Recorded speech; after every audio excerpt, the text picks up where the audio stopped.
I found myself in a conversation with someone the other day that started with them saying, I'm not strong enough or big enough to defend myself well. My knee-jerk response was, of course you are. We just have to learn better tactics. But then, as I often do, I started thinking about some of the real psychology behind it all.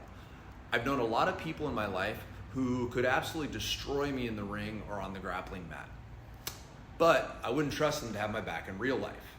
Conversely, I've also known a lot of people who I could absolutely wreck in the ring and on the mat, but I wouldn't go near those people in a real life tangle unless I was sitting in a tank.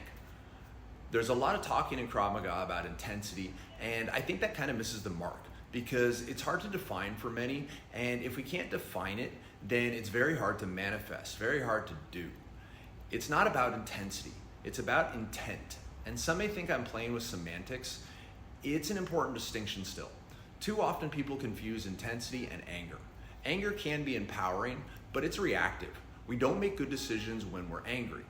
And self-defense is at heart about making good decisions. The places we go, the people we frequently hang out with, the training we engage in, the habits we install, all those things are part of the decision-making process. In terms of self-defense, it should be with intent.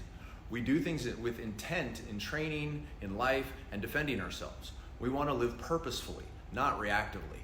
Choosing to engage, choosing to walk away, choosing to walk down that street where the person that gives you a weird feeling is, or choosing to go around and take another path.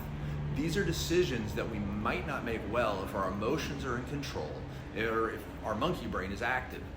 Noise isn't intensity. Speed isn't intensity. Those are tools. Intent is what matters in what we do.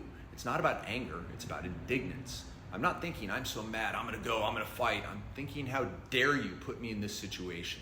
Being indignant takes the focus off of you and puts it on the situation. That allows you to make better decisions. That's part of the intent. So back to the conversation that started this rant. Lots of noise, lots of scars, the big cauliflower ears, the crooked knuckles, the aggressive words. Those don't intimidate me. It makes me think, wow, this guy's got beat up a bunch and he's compensating. The one who talks the most isn't the one who necessarily worries me. Don't get me wrong, I'm not gonna take any opponent lightly and I'm not gonna underestimate that person or anyone else, but it's the one quietly observing in the background, sizing up the situation, looking for friends, witnesses, and exits that I'm concerned about. That's the person exhibiting intent.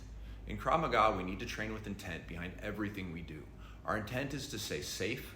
Our intent is to make good decisions. Our intent is to have good strategy and tactics in place to employ the principles that we make habit. That's why basics are so important. This is why not just hard training, but the right kind of hard training is important. If we want to truly be able to fight for ourselves and those we love, we have to understand you fall to your level of training. And that's why we need to train decision-making under pressure, not just technique. At Mission Hills Martial Arts, we believe that self-defense, it's about preserving your way of life.